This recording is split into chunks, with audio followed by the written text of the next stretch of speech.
Hi everyone, today we are doing a 3-vector lift as well as a jawline vector on this patient. So we're just going ahead and finding our initial entry point here.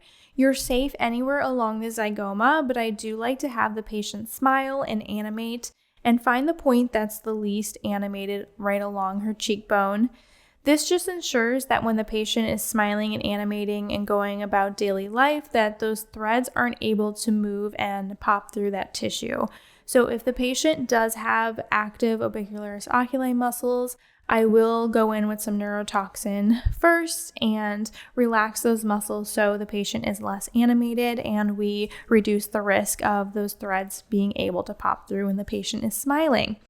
So now I am just going ahead and starting off with my initial entry point here. I have an 18 gauge needle and I'm going to go to each one of these vectors and just give like a swish back and forth, nothing too rough, just to open up my space, and it'll just make it a lot easier when we are going in with our threads.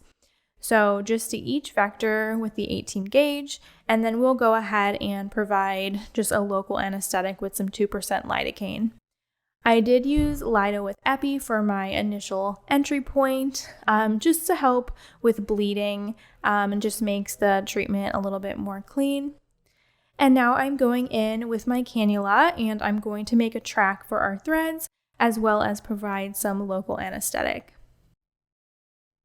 If you're in the correct plane, your cannula should slide very easily down through that track.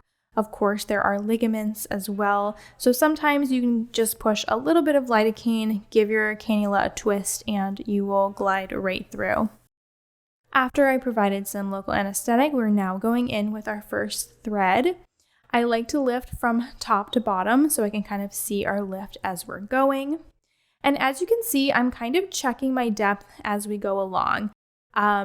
And in this case, I didn't really like how superficial we were getting, so I put a 3cc on the back of our thread just so I could pull back and that thread wouldn't engage.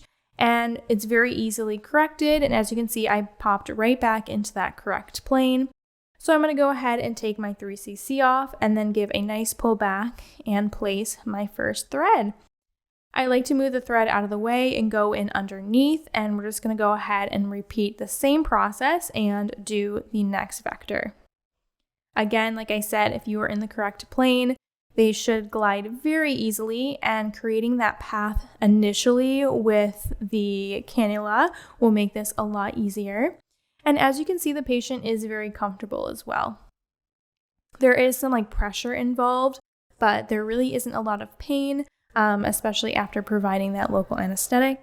And now we're just going in with our last vector and just gliding right down to that jowl area. You want to go as far as possible into that area of concern to get the best lift. And then I just followed that thread out with my other hand. I'm just going ahead and snipping the ends of these threads. I want to make sure they're as short as possible so they pop into that little pilot hole.